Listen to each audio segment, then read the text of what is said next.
Assalamualaikum warahmatullahi wabarakatuh. Apa kabar teman-teman semuanya, guru-guru hebat yang sangat luar biasa sekali. Oke teman-teman, kembali lagi bertemu dengan saya Muhammad Sigit Sugiarto.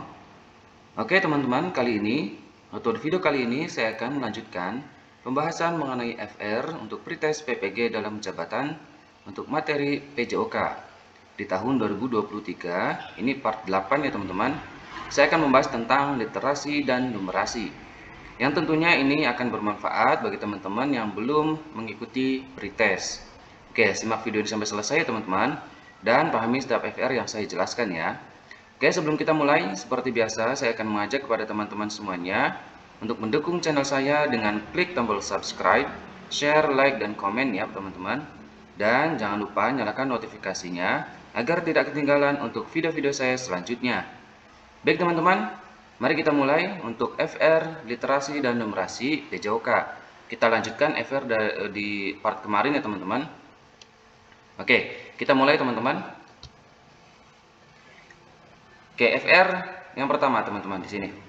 Dalam kasus guru mendapati ada seorang peserta didik yang melakukan tindakan diskriminatif terhadap teman lain dalam pembelajaran di kelasnya, maka guru harus mengambil tindakan objektif. Nah ini teman-teman, tindakan yang objektif yang dilakukan guru adalah kira-kira apa teman-teman? Saya bacakan opsinya ya. Yang A, memberikan teguran dan menasihati peserta didik untuk menghormati harkat dan martabat teman lainnya. Yang B, meminta kedua peserta didik tetap menjaga pertemanan agar konflik pribadi tidak berkembang. Yang C, menegur anak tersebut dan meminta seluruh peserta didik mengembangkan sikap tanggang rasa untuk toleransi kepada teman. Yang D, memberikan hukuman dengan membuat surat pernyataan bahwa tindakannya tidak akan diulang. Yang E, mengusulkan kepada kepala sekolah untuk memberikan sanksi bagi peserta didik yang diskriminatif. Oke teman-teman, kira-kira jawabannya apa ini? Oke, di sini kita diminta untuk tindakan yang objektif ya teman-teman. Nah di sini ada kata kuncinya, harus objektif. Maka jawaban yang paling tepat yaitu adalah D ya teman-teman. Ya di sini. Kenapa jawabannya D? Karena di sini sudah objektif sekali teman-teman, yaitu memberikan hukuman dengan membuat surat pernyataan bahwa tindakannya tidak akan diulang. Ini termasuk tindakan yang objektif, langsung mengarah kepada si pelakunya itu sendiri ya teman-teman. Oke. Ini FR yang pertama jawabannya adalah D ya teman-teman. Kita lanjut FR selanjutnya. Nah, di sini ini banyak sekali pembahasannya teman-temannya. FR ini banyak sekali di mana-mana menyebar, baik di Telegram maupun di WA ya teman-teman. Coba saya bacakan. Sebuah tangki diisi menggunakan air dari mata air Sibolangit yang alirkan atau aliran melalui pipa tersebut dengan debit 10 meter kubik per menit. Setelah penuh, air di dalam tangki tersebut akan dialirkan ke gedung-gedung sekitar menggunakan 3 pipa yang masing-masing debitnya berturut-turut 2 meter kubik per menit, 2100 liter per menit, dan 2200 liter per menit. Nah, di sini diketahui bahwa tangki telah terisi penuh dengan air dan siap untuk dialirkan melalui 3 pipa secara bersamaan. Apabila kebutuhan air pada saat itu 1.134.000 liter, maka berapa lama aliran air pada pipa tersebut harus dibuka? Oke teman-teman, opsi jawabannya saya bacakan dulu. Yang A, 9 jam 27 menit. Yang B, 9 jam. Yang C, 8 jam 35 menit. Yang D, 3 jam. Atau yang E, 1 jam 53 menit. Kira-kira kalau ada soal seperti ini jawabannya bagaimana teman-teman? Oke, kita pahami dulu ya teman-teman. Ini adalah harus punya rumus ya teman-teman. Jadi ini rumusnya, coba saya gambarkan. Di sini ada segitiga teman-teman. Nah, kita dibagi 3 ini. Oke, di sini V. Oke, di sini D. Oke, di sini W. Oke, saya kasih keterangan. V ini teman-teman itu adalah volume air ya teman-teman. Volume air. Volume air. Oke. Kalau D-nya itu adalah apa teman-teman? Kira-kira apa? D-nya itu adalah debit ya teman-teman. Debit air itu sendiri, debit. Oke. Kalau W-nya itu sudah jelas itu waktu ya teman-teman. Oke, W-nya itu waktu. Jadi ini yang ditanyakan yaitu adalah berapa lama aliran air pada pipa tersebut harus dibuka. Jadi berapa lama teman-teman? Jadi yang ditanyakan adalah waktu ya teman-teman. Jika ditanyakan waktu berarti rumusnya W sama dengan V dibagi D ya teman-teman. Begini ya. Oke. Kita masukkan saja teman-teman. Volume airnya tadi berapa? 1 juta. Di sini 134.000. Oke, tinggal masukkan aja teman-teman ya. Sebentar. Nah, dibagi. Nah, debitnya kan ada 3 ya teman-teman. Untuk 2 meter kubik ini kita jadikan 2000 ya teman-teman. Kita jadikan 2000 biar sama. Nah, berarti ini 2000. Oke, mohon maaf kalau agak sedikit rusak ya teman-teman. Ditambah karena ada 3 pipa teman-teman. Jadi tambah ini 2100. 2100. Oke, ditambah satu lagi pipa yang ketiga itu 2200. 2200. Oke, begini ya teman-teman. Coba kita uraikan di sini berarti 1.134.000. Nah, ini tinggal ditambahkan yang bawah teman-teman. Berapa kira-kira? 2000 ditambah 2100 ditambah 2200. Yaitu 6300 teman-teman. Nah, maka 1.134.000 dibagi 6.300. 0 di belakang kita hapus 2 ya teman-teman. Jadi sudah dihapus 2. Jadi hanya tertinggal yang tidak dicoret teman-teman. Maka jawabannya berapa teman-teman? 180 menit. Oke. Menit. Maka kita alihkan ke jam berarti 180 menit. Kalau alihkan ke jam berapa? 3 jam. Oke. Ini jawabannya teman-teman. Berarti 3 jam itu jawaban opsi D. Jadi untuk FR tentang pipa ini jawaban yang paling tepat yaitu adalah D, atau di sini tertera 3 jam.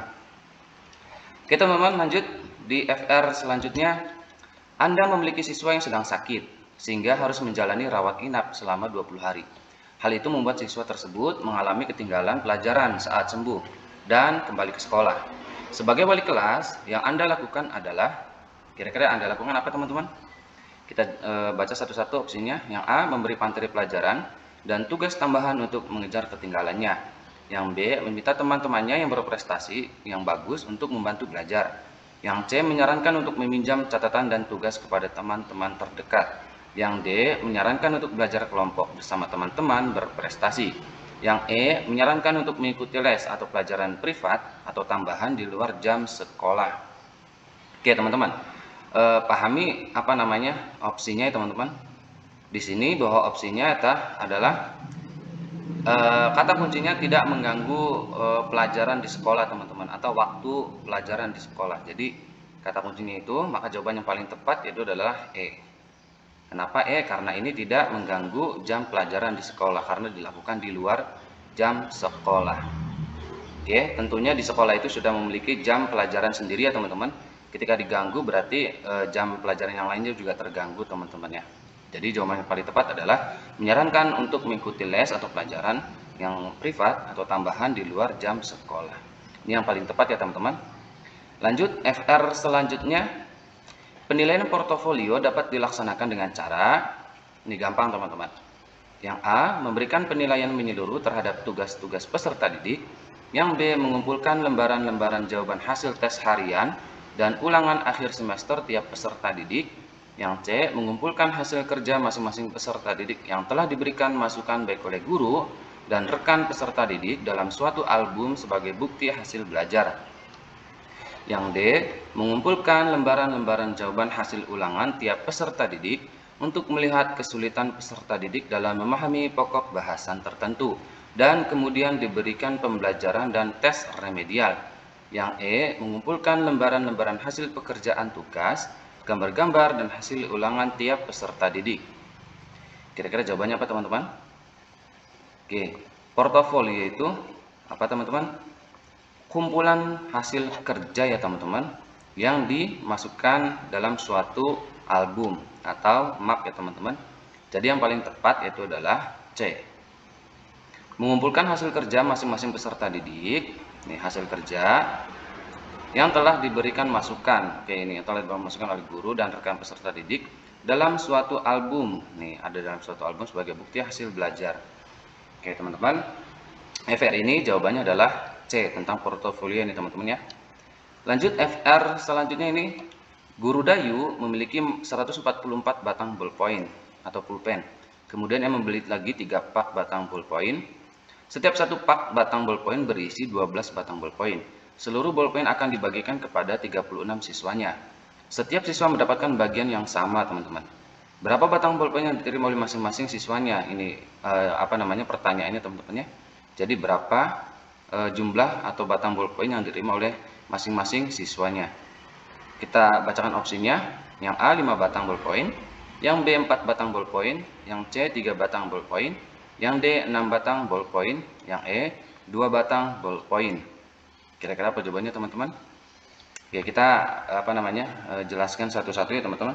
Di sini Pak Dayu atau guru Dayu di sini memiliki 144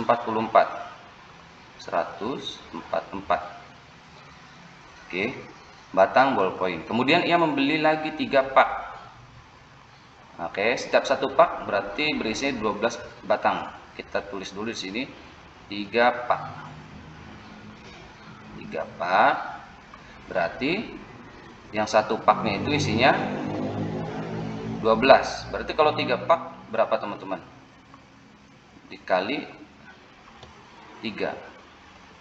Berarti berapa? 36. Berarti Pak Dayu memiliki 36 ballpoint lagi. Tinggal ditambahkan ke 144 tadi. 36. Jadi berapa teman-teman? 180. Nah, 180 ballpoint. Maka apa di sini? Siswanya ada 36. Berarti tinggal dibagi 36 saja teman-teman. Dibagi 36. Berapa teman-teman? Yaitu 5 ballpoint.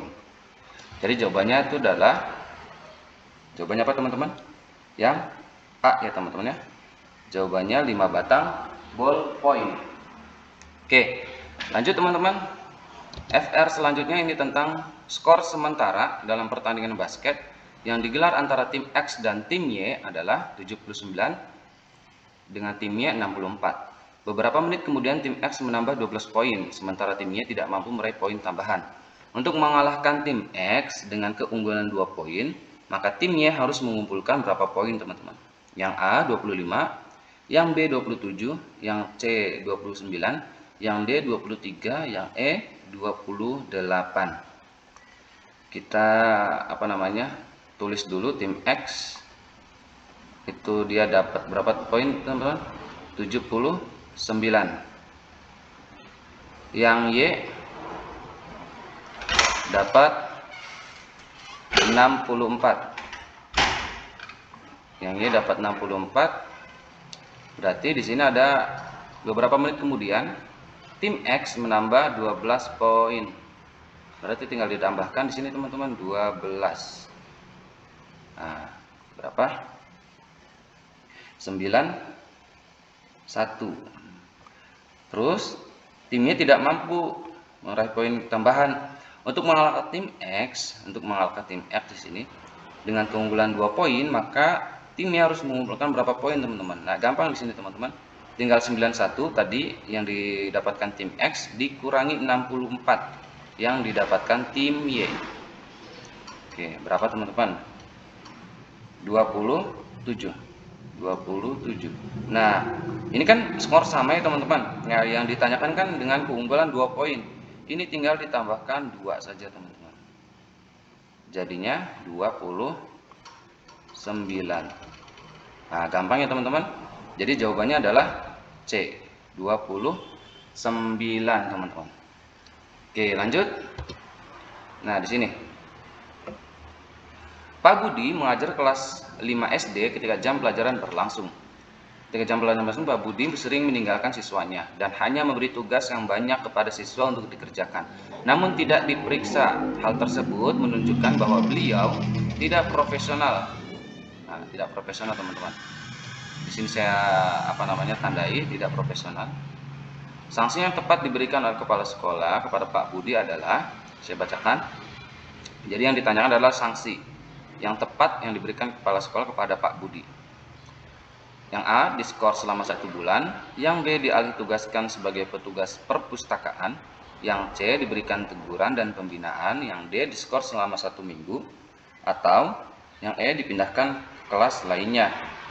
Kira-kira jawabannya apa teman-teman? Kalau diskor selama 1 bulan itu tidak mungkin ya teman-teman. Dialih tugaskan sebagai petugas perpustakaan itu nggak mungkin.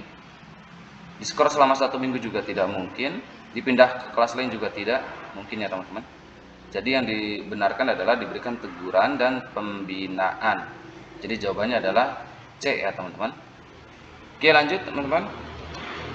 Oke, sepertinya ini FR terakhir ya teman-teman. Di sebuah kereta listrik tampak 6 orang penumpang duduk berjajar. Endah, Siti, dan Mirna bersama dan duduk bertiga bersebelahan.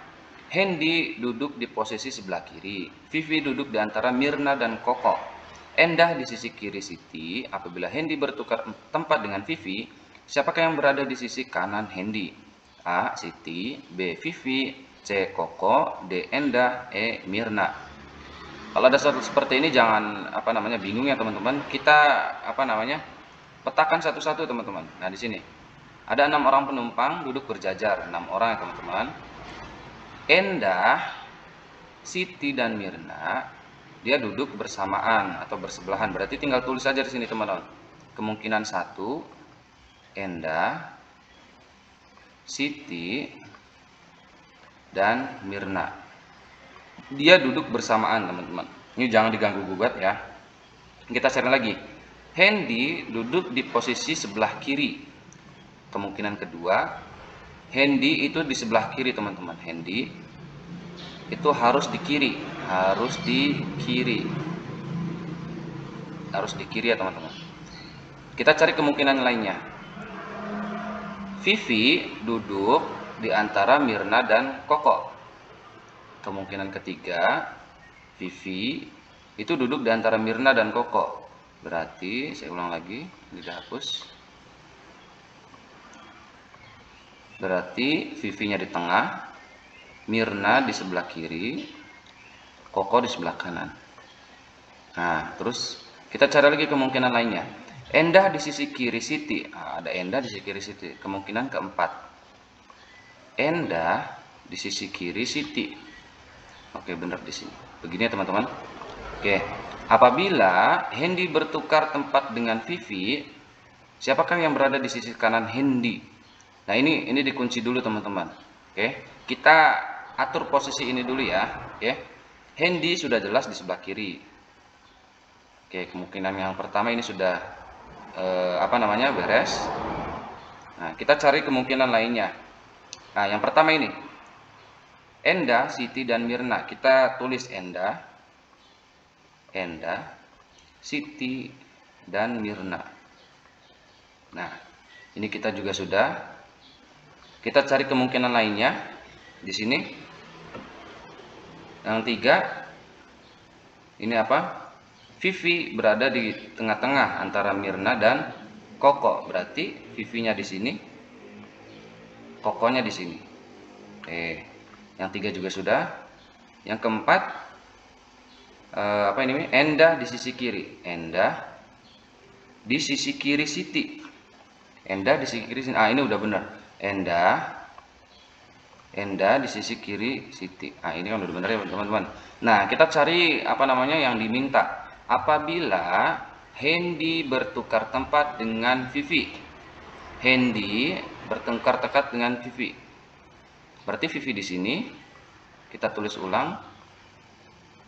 Nah, tinggal bertukar tempat. Hendy berarti di sini. Nah, Kokok di sini. Nah, jadi pertanyaannya, siapakah yang berada di sisi kanan Hendy? Ini Hendy, berarti di sisi kanan adalah Kokok ya teman-teman. Jadi jawabannya adalah C, Kokok. Nah, begitu teman-teman ya. Jadi kalau ada soal seperti ini, kita jabarkan dulu kemungkinan-kemungkinannya teman-teman satu-satu, maka kita bisa menyimpulkan apa namanya jawabannya. Jadi jangan kita apa namanya berhayal atau bukan imajinasi, karena itu bikin ruwet ya teman-teman, nggak gampang ya ini soal yang sulit menurut saya. Jadi teman-teman perlu untuk dijabarkan kemungkinan-kemungkinannya. Oke teman-teman, baik. FR atau video FR ini mungkin cukup sekian. Semoga bisa membantu teman-teman untuk persiapan pretest nanti. Dan jangan lupa teman-teman, bagi teman-teman suka dengan video saya, silahkan klik tombol subscribe, like, share, dan juga komen ya teman-teman, agar channel saya ini dapat berkembang untuk bisa membantu teman-teman semuanya ya teman-teman ya. Oke, terima kasih. Apabila ada salah kata dan informasi, bisa saling share atau komentar di kolom komen di bawah ya teman-teman. Oke, saya Muhammad Sigit Sugiarto. Semoga teman-teman semuanya sukses dan lulus. Salam sejahtera buat teman-teman semuanya. Assalamualaikum warahmatullahi wabarakatuh.